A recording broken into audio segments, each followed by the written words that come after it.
Sprint Project, expert dans la veille internationale des startups et la création d'alliances avec les acteurs majeurs de la supply chain, est heureux de vous présenter Start Me Up.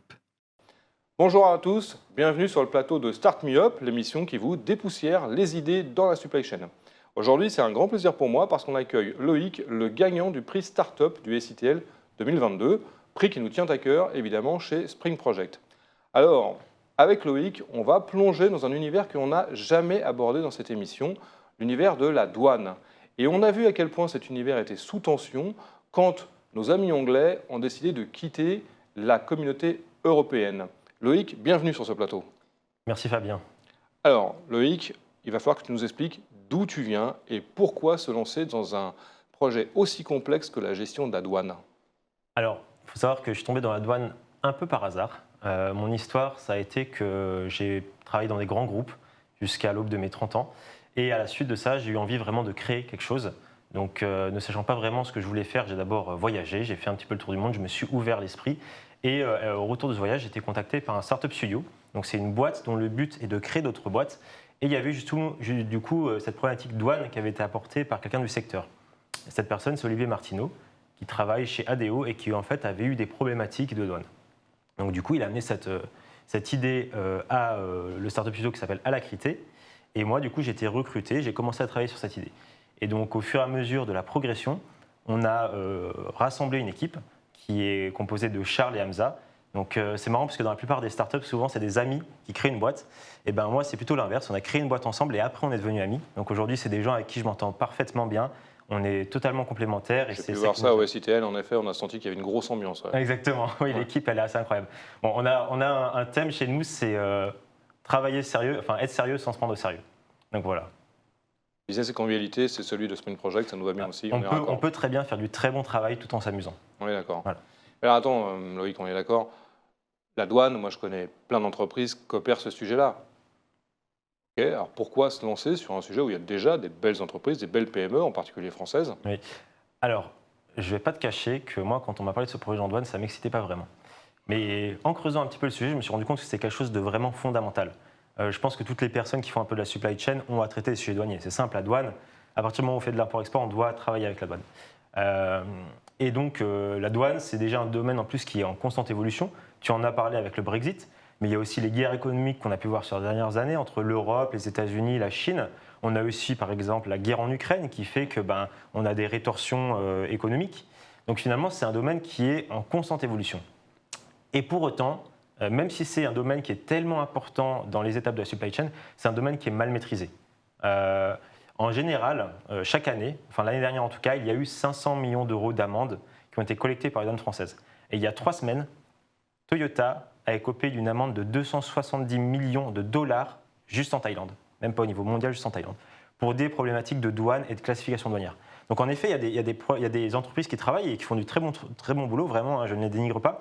Mais en fait, aujourd'hui, il y a des nouvelles technologies qui pourraient potentiellement permettre d'être plus facilement en conformité avec les règles douanières.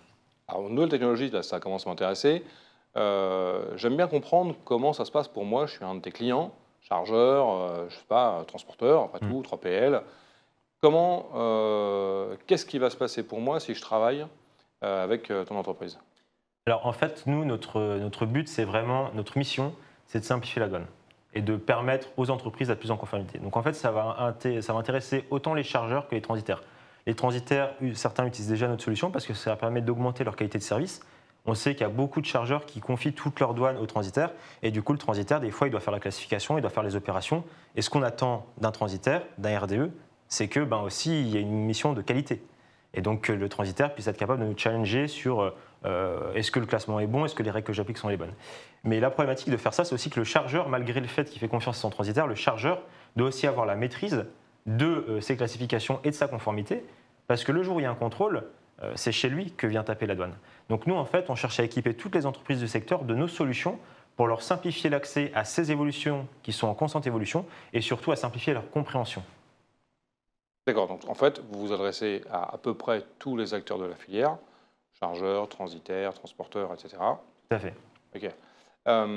Et donc ça a été construit quand, Custom Bridge parce que c'est une construction du coup, de ce que Oui, tu me disais sur ton startup studio. tout à fait. Ça a commencé il y a 3 ans. Et Non. là, fin octobre, on fêtera nos 2 ans. Donc on est encore une entreprise assez jeune, mais on a de grandes ambitions et on va très vite, très loin. Comme Alors, tu l'as dit, on a déjà... justement, grandes ambitions. On va tout de suite arrêter là. Ça veut dire quoi? Comment tu projettes Custom Bridge à 3, 5 ans et la scalabilité du modèle de Custom Bridge?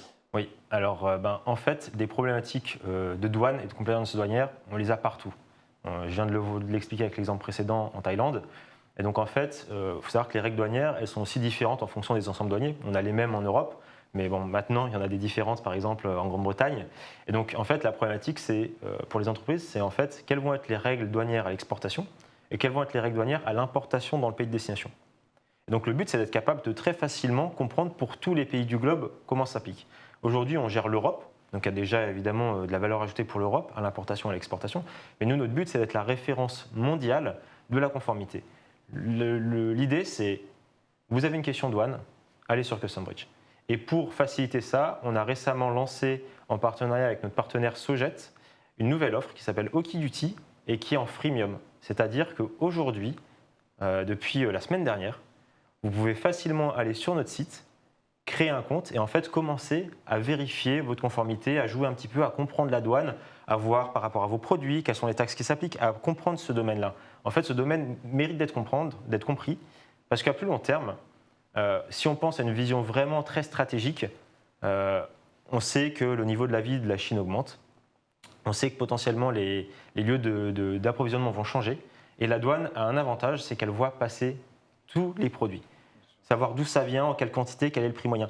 Et nous, notre but, c'est d'accompagner dans le futur, à partir du moment où on aura suffisamment de connaissances et qu'on aura une connaissance de tous les marchés, c'est d'accompagner les entreprises dans leur stratégie de sourcing. On leur dit, voilà, en fait, peut-être qu'il y a d'autres opportunités d'approvisionnement que vous ne connaissez pas, mais nous, on va vous aider à être plus agile et à diversifier vos approvisionnements.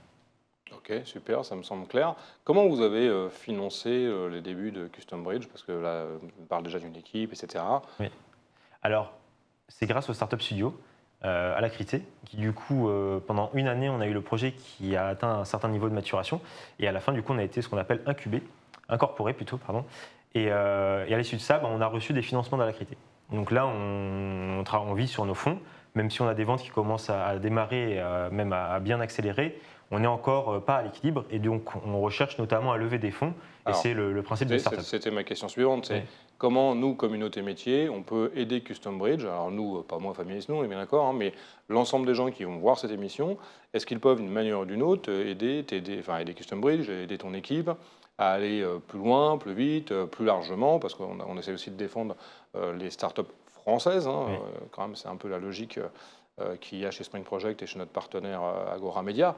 Donc comment on peut essayer de t'aider? Eh bien, Fabien, tu peux m'aider si tu as envie, tu peux investir chez nous, il n'y a pas de souci. Mais au-delà de ça, en fait, je pense que vous pouvez nous aider tout simplement en étant curieux. La première chose, tout simplement à la fin de cette interview, en allant sur le site de Custom Bridge, en regardant un petit peu ce que c'est, en jouant avec l'outil, parce que comme je vous le dis, c'est gratuit et n'hésitez pas à les tester. Mais au-delà de ça, si vous avez des connaissances qui ont des problématiques ou qui travaillent dans le domaine de la douane, mettez-nous en contact avec eux. Si vous avez envie d'investir aussi dans un projet innovant, avec plaisir pour avoir vos contacts et échanger avec vous sur ces sujets. Écoute Loïc, si on peut t'aider, en tout cas, nous on le fera et ça fait un petit moment qu'on te suit. Donc avec grand plaisir et au plaisir de voir ta belle et jeune entreprise évoluer et vite, tant qu'à faire.